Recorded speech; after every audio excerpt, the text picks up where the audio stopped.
आपल्यासोबत सुनील टिंगरे आहेत ज्यांनी बी फॉर्म राष्ट्रवादी काँग्रेस पक्षाकडून भरलेला आहे। तुम्ही पुन्हा अर्ज भरलाय, आज अर्ज भरलाय? भरून आलो। पण बी फॉर्म म्हणून तुम्हाला दिलेला आहे,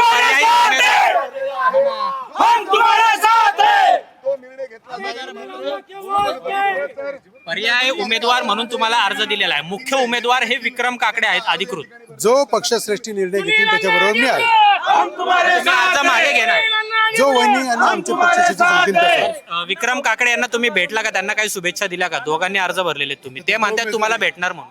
भेटतील ना, आमच्यात काय भांडणं थोडी आहेत। पण नाराजी मोठ्या प्रमाणात आहे। तुम्ही स्वतः पहिल्यापासून इच्छुक होता, अगदी तुमचं नाव सुद्धा चर्चेत होतं, ऐनवेळी विक्रम काकडे यांना संधी दिली।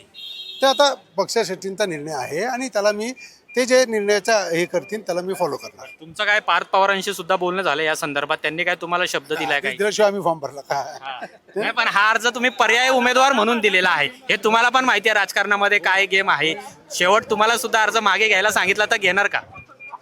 अण्णा, अर्ज मागे घ्यायला सांगितलं तर घेणार? वरती जो आदेश येईल तो फॉलो करणार। तर वरचा जो आदेश येईल तो मान्य असेल, अशी प्रतिक्रिया सुनील टिंगरे यांनी दिलेली आहे। त्यांच्या चेहऱ्यावर आता काही प्रमाणात हास्य दिसतंय। मात्र ज्या पद्धतीने विक्रम काकडे यांना अधिकृत उमेदवार म्हणून अर्ज भरण्यास सांगितलेला आहे, त्यानंतर पर्यायी उमेदवार म्हणून सुनील टिंगरे यांनी अर्ज भरलेला आहे। आता अर्ज नेमकं कोण माघार घेतं हे सुद्धा पाहणं महत्त्वाचं असेल, पण सुनील टिंगरे यांचा अर्ज मागे घेतला जाईल अशी सुद्धा माहिती समोर येते। कॅमेरामन रोहित वनकटेसह अमोल धर्माधिकारी, LS मराठी, पुणे।